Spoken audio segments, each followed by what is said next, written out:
Algumas empresas procuram uma solução mágica para trazer inovação ao seu negócio. Algumas empresas acreditam que o segredo do sucesso está na tecnologia.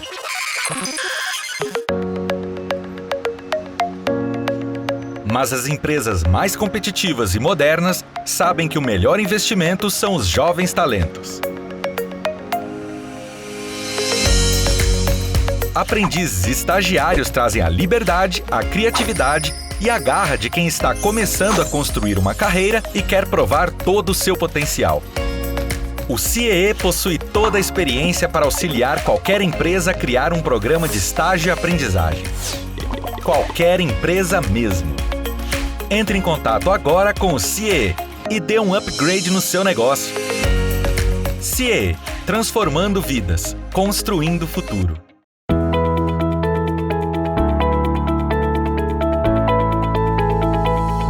Olá, eu sou Adalberto Piotto e seja bem-vindo ao Pensando o Brasil aqui pela TV CIEE. Meu convidado hoje é o embaixador Rubens Barbosa, que esteve a serviço do Brasil nas embaixadas de Londres e Washington, as mais recentes. Embaixador, seja bem-vindo aqui ao Pensando o Brasil. Obrigado pelo convite, tenho muito prazer em estar aqui com você.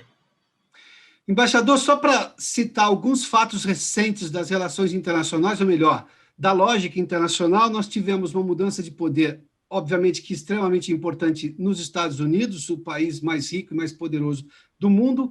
Eu tenho uma relação de poder nova agora da China, que já vinha crescendo, mas ainda, dada a questão dos insumos de medicamentos e na produção de vacinas. A Rússia, que parece ter voltado ao jogo agora também com a sua vacina, ou seja, esse soft power russo agora com a Sputnik V. O Brasil, que sempre foi muito importante em razão do seu agronegócio, mas todos vivemos sob uma pandemia que alterou muitas relações internacionais. Como é que o senhor vê este momento? Olha, eu vejo esse momento como muito estranho. Nós estamos vivendo no mundo em grandes transformações. Esses exemplos que você deu são algumas das transformações que estão ocorrendo e que estão afetando todas as relações econômicas, relações políticas, relações comerciais, relações humanas, enfim. Nós estamos vivendo um mundo com grandes desafios que os países estão tentando se ajustar. E nós estamos vendo um mundo muito egoísta, né? Pouca solidariedade internacional por causa da pandemia, uma geopolítica nova com contornos semelhantes ao que ocorreu na Guerra Fria entre a União Soviética e os Estados Unidos, se bem que agora seja muito diferente, e um aspecto novo que eu acho que muitos analistas ainda não incluíram nas suas análises, que é a rápida transformação tecnológica. Eu acho que o 5G, a inteligência artificial, vão transformar tremendamente o que está ocorrendo hoje no mundo, tanto dentro dos países quanto nas relações internacionais. Nós estamos vendo, você citou essa questão das vacinas, nós estamos vendo hoje uma nova geopolítica da vacina. Os países, a Rússia, a China, a Índia, melhor preparados do que os países desenvolvidos para essa pandemia, que não vai ser a primeira nem será a última, vai haver outros problemas. A inteligência artificial vai transformar totalmente o relacionamento dentro dos países, fora dos países. Então, nós estamos vendo aí a Europa, o Macron, propondo o que ele chamou de soberania autônoma, de você passar a não depender do exterior em certas áreas sensíveis. Enfim, eu estou fazendo comentários gerais para explicar, a partir desses fatos que você mencionou, como eu vejo o mundo em que nós estamos vivendo. E aqui no Brasil, nós não estamos, na minha visão, não estamos dando conta do que está acontecendo no mundo, nem os empresários, nem muito menos o governo, o Congresso. Nós estamos sendo apanhados no contrapé. Vou dar só um exemplo do que eu estou falando. O Brasil, nos 2 últimos anos, passou a atacar a China, se aproximar dos Estados Unidos por causa da ligação entre os presidentes. Quando o movimento do presidente americano estava em declínio, veio a eleição, elegeu o oposto do Trump, o Biden. O Brasil não mudou até agora a sua retórica e suas políticas.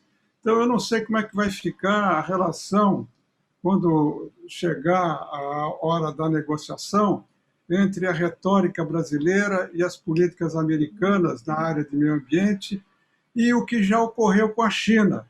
Quer dizer, nós criticamos durante 2 anos a China e quando a gente se deu conta, isso foi em 19 e 20, quando a gente se deu conta, no final de 20, nós estávamos dependendo da China para os insumos e para a vacina. Então, nós fomos apanhados no contrapé nas 2 relações mais importantes do Brasil, com os Estados Unidos e com a China. Embaixador, eu queria falar sobre multilateralismo, mas eu volto a esse ponto, eu não quero perder o gancho dessa sua resposta aí, que já envolve o Brasil. Nós temos uma discussão este ano, que é do 5G, a qual o senhor fez menção, em que o Brasil vai ter que escolher a tecnologia. Uma tecnologia é chinesa, a outra é europeia, sobretudo. Nenhuma é americana, mas a americana, pelo menos até o presidente Donald Trump, era anti-chinesa. E o Brasil vai escolher sua tecnologia.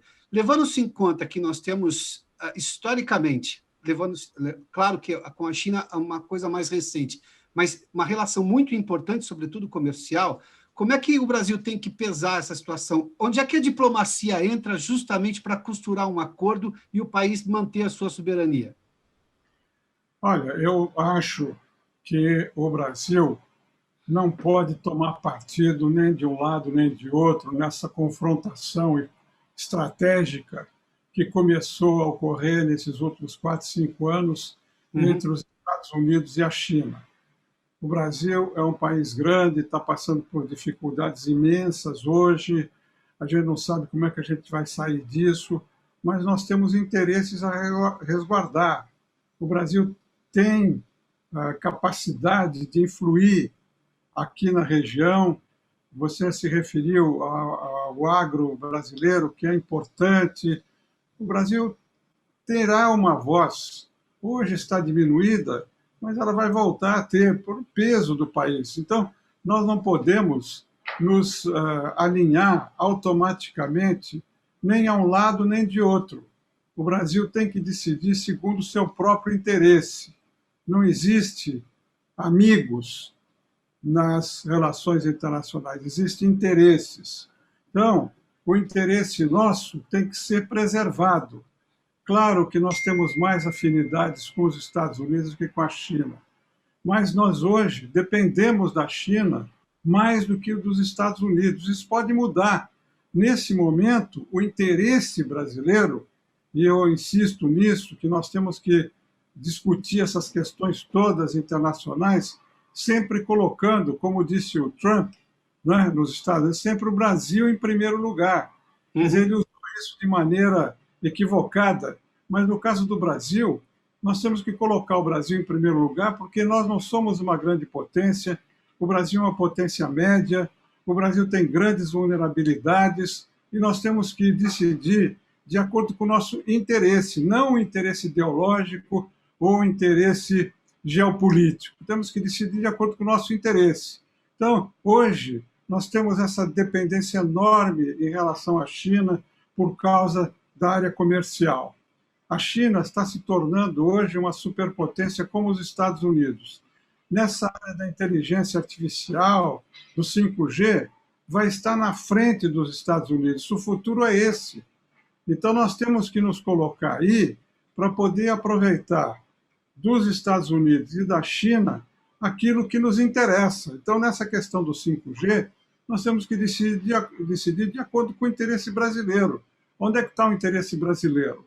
Está numa tecnologia melhor, mais eficiente, mais rápida, menos custosa e que atenda o consumidor, que atenda as empresas e que atenda os interesses de segurança, que não está protegido de nenhuma parte, não é só do lado chinês, do lado americano, do lado de quem quer que seja.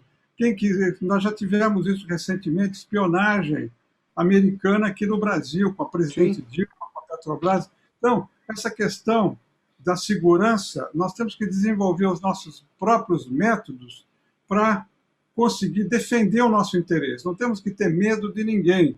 Nós temos que avançar nessa área científica, tecnológica, para desenvolver as nossas próprias capacidades para defender os nossos interesses. O senhor está falando sobre a defesa do interesse brasileiro numa lógica de soberania. A gente viu recentemente um alinhamento quase que automático aos Estados Unidos durante a gestão Donald Trump com o governo Bolsonaro. Do ponto de vista da diplomacia, o senhor acha que é possível recuperar-se desse, eu chamaria de um escorregão, porque nunca foi a lógica verdadeira da diplomacia brasileira esses alinhamentos automáticos. Se eu pegar o caso da Segunda Guerra Mundial, por exemplo, Getúlio demorou um bocado para se decidir e olhou todos os lados, né? Mas, enfim, a gente consegue se recuperar rapidamente porque a realidade é outra, tá posta e nós temos que lidar com ela. Olha, a rigor, não houve um alinhamento automático, né? Houve um alinhamento pessoal entre os dois presidentes. Você tem o caso da Venezuela, por exemplo, que nós não seguimos o alinhamento automático com os americanos. E tem outros exemplos em que o Brasil não seguiu automaticamente o que os americanos. O que houve foi um alinhamento ideológico entre o Bolsonaro e o Trump. Quer dizer, isso gerou no Itamaraty uma situação em que o ministro, que está lá, como ele mesmo diz, está lá para cumprir as determinações do presidente Bolsonaro, o Itamaraty teve que seguir uma série de políticas mais baseadas na ideologia do que numa política de Estado. Então, eu acho que a relação com os Estados Unidos tem que ser uma relação madura, de respeito, em que os Estados Unidos, como sempre, vão defender os interesses deles e nós vamos defender os nossos. Haverá momentos em que vai coincidir os nossos interesses e haverá momentos em que vão divergir esses interesses. Eu acho que uma correção dos rumos da política externa não é difícil. Nós vimos isso quando saiu a política externa do PT com a Dilma. Com o Michel Temer, em uma semana, o ministro Zé Serra corrigiu os excessos da política do PT.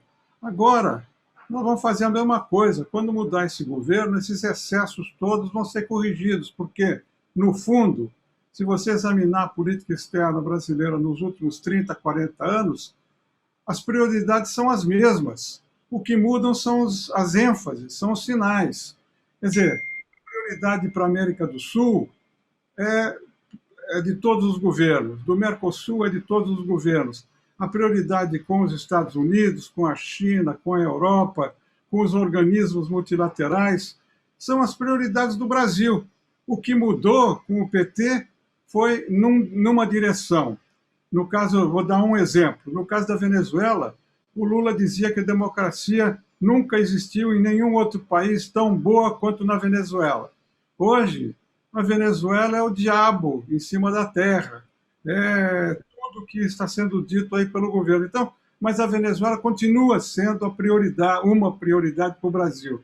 Então, eu acho que a correção de rumos não vai ser difícil de fazer, porque os interesses permanentes do Brasil são os mesmos. Há um problema que nós vamos ter que enfrentar, que é o problema geral do Brasil e particular do Itamaraty, que é uma questão de credibilidade. Hoje, por causa de tudo que está ocorrendo com a pandemia, com a política ambiental, e a narrativa nossa nessas duas áreas, há um problema de percepção externa em relação ao Brasil. A percepção é muito negativa. E nós vamos ter que corrigir isso com políticas que estejam adequadas ao momento que nós estamos vivendo e que produzam resultados. Porque não adianta você mudar a retórica se não apresentar resultados, por exemplo, na questão do meio ambiente, no desmatamento, em todos os ilícitos que ocorrem hoje na Amazônia. Então, como eu disse, é uma questão de nós verificarmos onde está o nosso interesse e procurar procurar corrigir essas narrativas para modificar essa percepção tão negativa que existe hoje em relação ao Brasil em geral e em relação à política externa e o Itamaraty em particular. E o senhor acredita que só o peso dos fatos desta nova realidade nas relações internacionais pode mexer na atual estrutura do atual governo e do atual Itamaraty? Porque nós temos praticamente quase 2 anos ainda de mandato do atual presidente, onde houve essa mudança, sobretudo ideológica, nas relações internacionais. O senhor acha que a realidade pode pesar e mudar o comportamento do governo atual? Olha, eu espero que sim.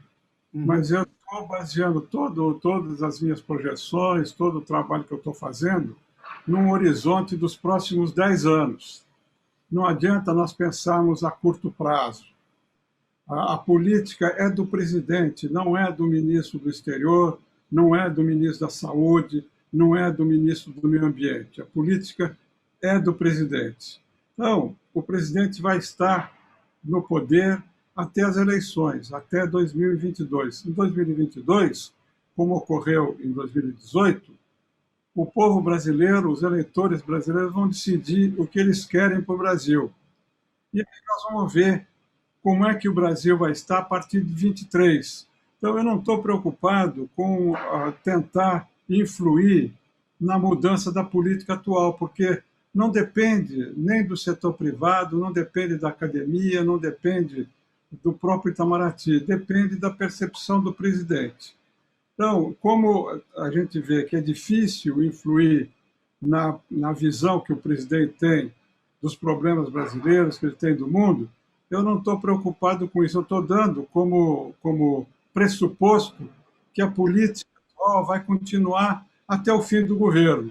Então, o que nós devemos fazer durante a década de 20? Eu estou preocupado com isso, estou escrevendo, estou falando, estou propondo coisas num horizonte maior, porque não adianta tentar mudar o que está sendo feito agora. Vai ser muito difícil, vai ser uma mudança cosmética. Eu acho, por exemplo, dentro da pergunta que você fez, que com relação aos Estados Unidos, por exemplo, e à União Europeia, na área ambiental, se nós não mudarmos de posição, vai haver repercussões internas na área financeira, na área comercial, as empresas vão sofrer, a percepção externa sobre o Brasil vai se deteriorar.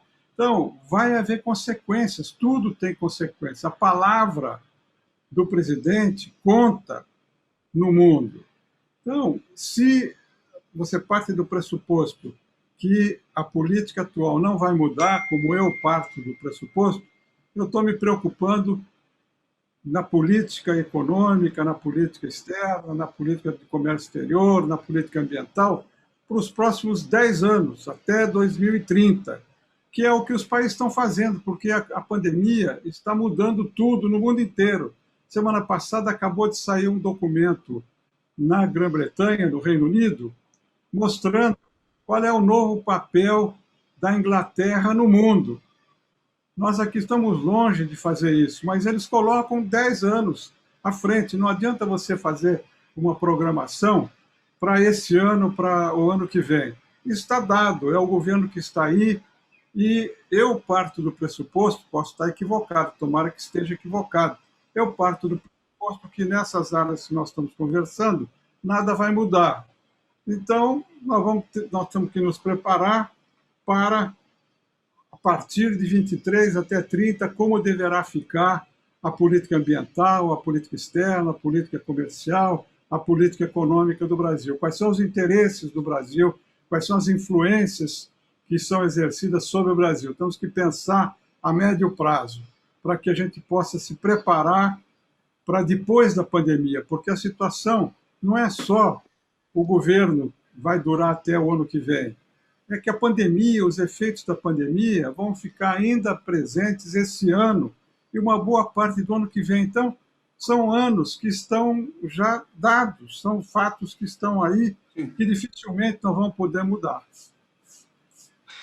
Embaixador, só voltando à questão ambiental, porque ela é extremamente polêmica, eu tenho também o lado que defende que há um erro de comunicação do governo que o problema é menor do que acusam os europeus, embora, obviamente, o setor privado faça a sua parte. Eu ouvi várias associações dizendo que o problema está no ilegal, não na produção de soja legal, de gado, enfim, essas coisas todas.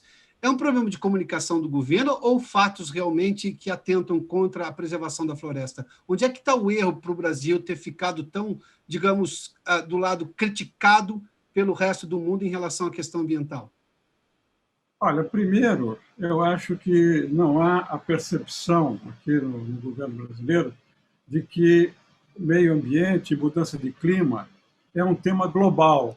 Não Sim. é uma questão contra o Brasil, é uma preocupação global. Você pode não concordar com isso, tem gente que não concorda, não aceita os pressupostos científicos disso. Tudo bem. Agora, o problema existe. Por quê?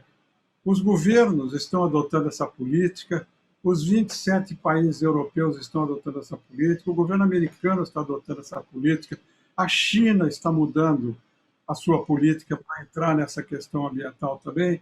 Então, primeiro é uma questão de percepção aqui no Brasil, de parte do agronegócio, de parte da opinião pública e do governo, sobre a importância desse tema.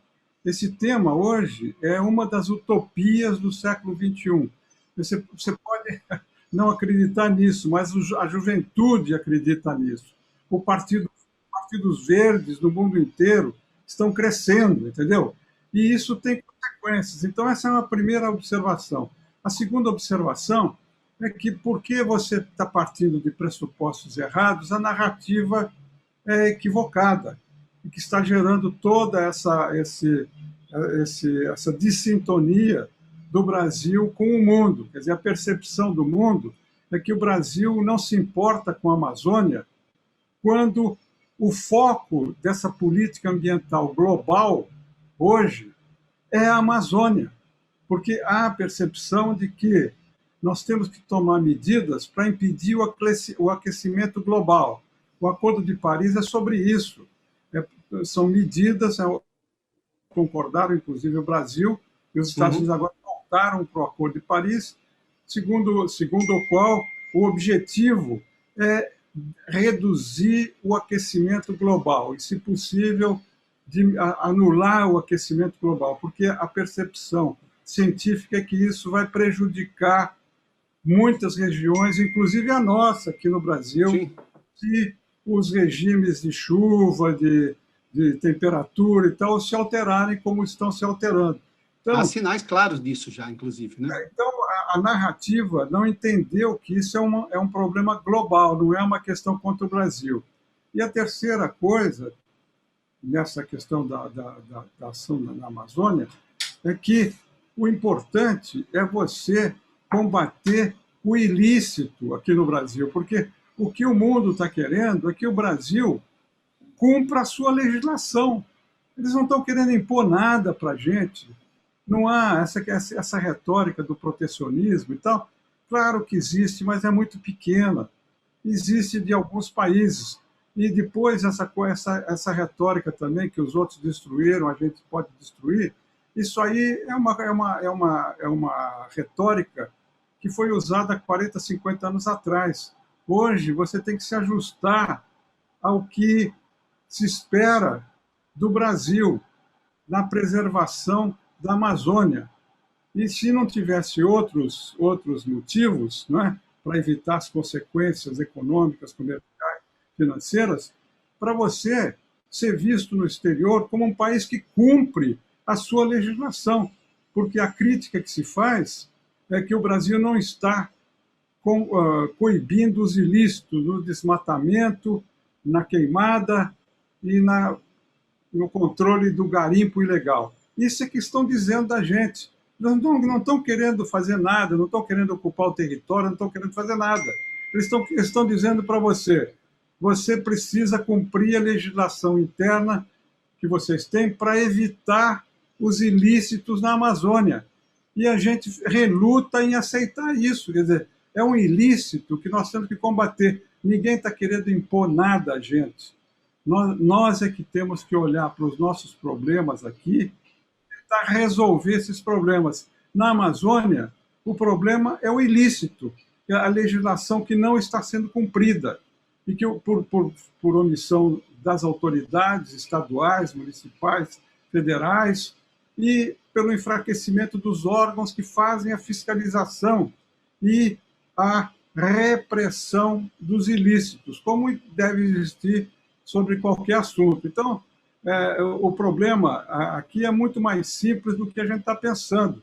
É só cumprir a legislação brasileira e aperfeiçoar outras que ainda têm que ser regulamentadas. Embaixador, o senhor falou sobre a questão do multilateralismo. A questão ambiental é uma questão multilateral de interesse de solidariedade universal, por razões óbvias. Nós vivemos no mesmo planeta e não tem nenhuma previsão de que dá para fazer uma imigração gigantesca para qualquer outro lugar. Então, é aqui que temos de consertar.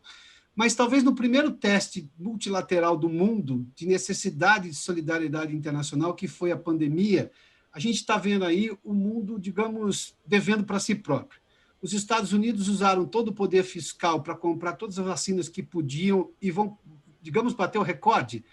O presidente Biden está prometendo vacinar todo mundo até o final de maio para que o 4 de julho seja, digamos, um 4 de julho parecido com o que era de festas, as pessoas nas ruas festejando a independência americana.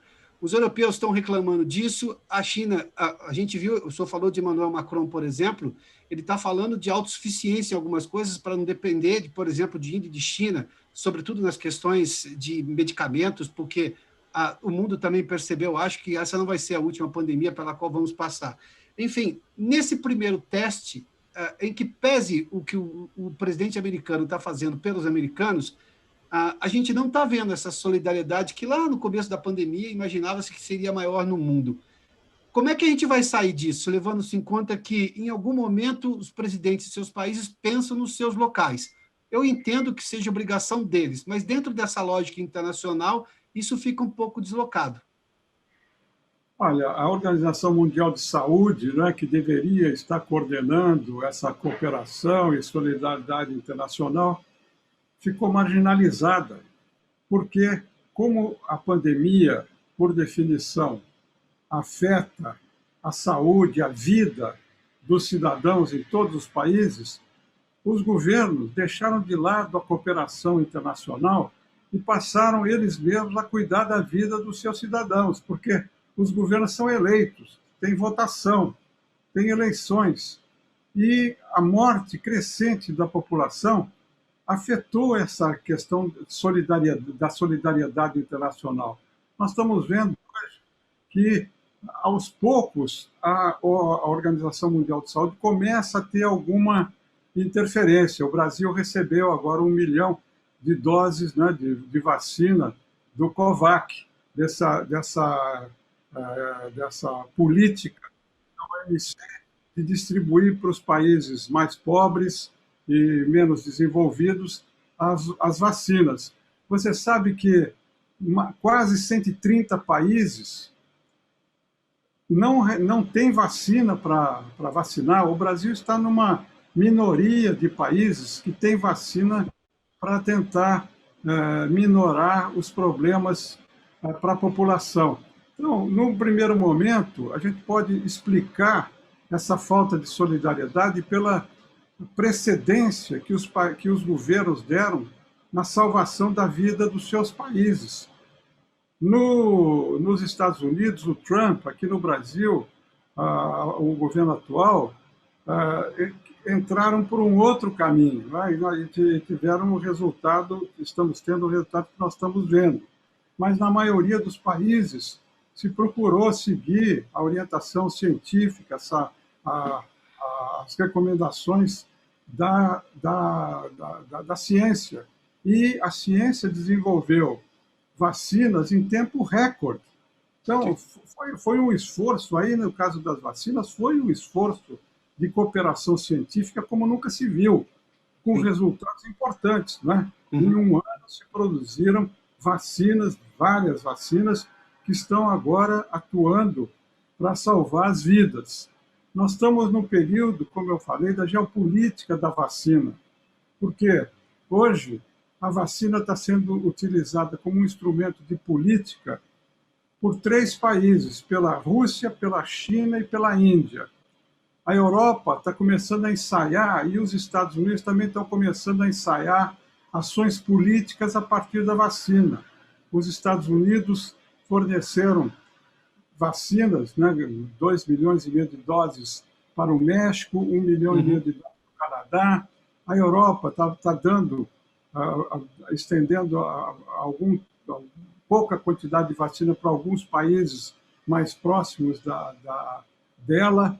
Então, começa a haver também uma utilização por parte de outros países. Até Israel também começou a fazer essa política da vacina. Então, esse é um outro fator internacional importante, porque países como o Brasil, como eu mencionei, estão hoje muito dependentes do exterior. Nós estamos vulneráveis, não só nos equipamentos, nós estamos vendo o oxigênio, as máscaras, os respiradores e os insumos das vacinas.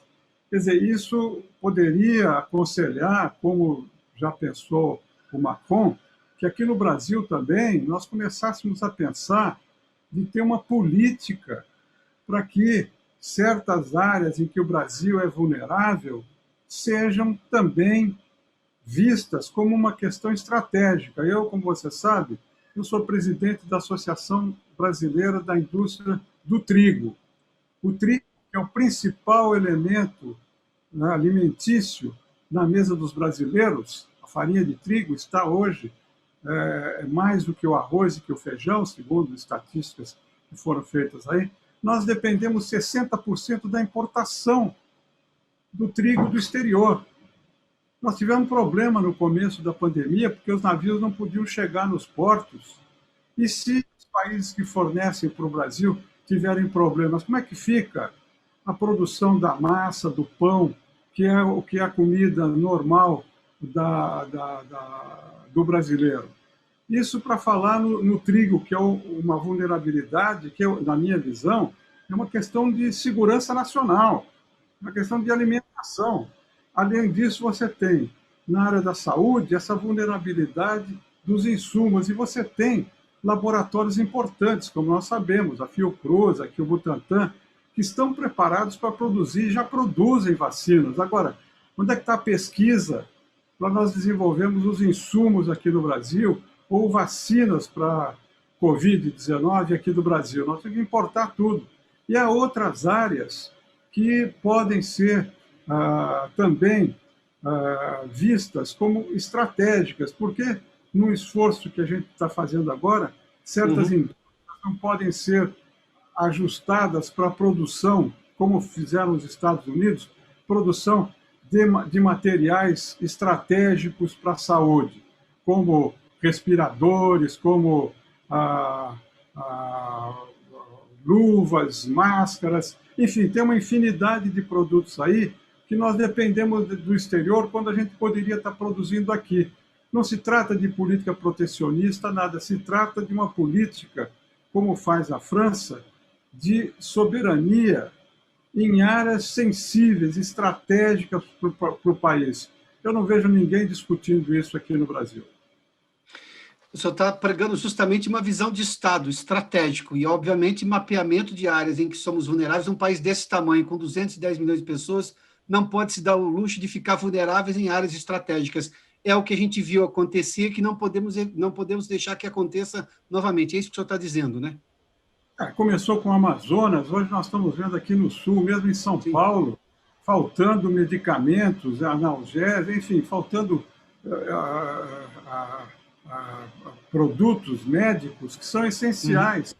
Quer dizer, não é possível, num país desse tamanho, acontecer isso. A Índia está suspendendo a exportação de vacinas para o Brasil e para outros países para vacinar os seus países internamente, porque eles têm a vacina. A China já fez isso. Os Estados Unidos, como você mencionou, está comprando as vacinas americanas e colocando em estoque as vacinas de outros países. Eles deram para o México e para o Canadá a AstraZeneca. Eles não deram as vacinas americanas da Johnson, da Pfizer, da Moderna. Essa eles tomam eles, entendeu? Porque são produzidas lá. as outras vacinas são reservas estratégicas. Quer dizer, nós temos que ter, eu entendo que nós estamos numa situação muito complicada, muito delicada, são problemas econômicos, problemas sociais, agora acrescidos por causa da pandemia, da desigualdade cruel que existe aí. Nós estamos sem uma política para contornar a desindustrialização, para reindustrializar o Brasil. Nós estamos sem uma visão de médio e longo prazo para os nossos problemas. Isso vai ser um problema, vai ser uma questão importante, porque eu temo que em 2023, quando nós tivermos um novo governo e a pandemia tiver ficado para trás, nós vamos chegar lá sem nenhuma visão estratégica, sem nenhuma visão de futuro, saindo de um período traumático de eleição, que vai ser muito dura, vai ser muito difícil, sem nenhum pensamento. Então, eu acho que a gente tem que começar a pensar, eu estou fazendo uma série de ações aí, visando discutir o Brasil a médio prazo. Como eu disse, não há consenso aqui no Brasil hoje para nós discutirmos mudanças agora.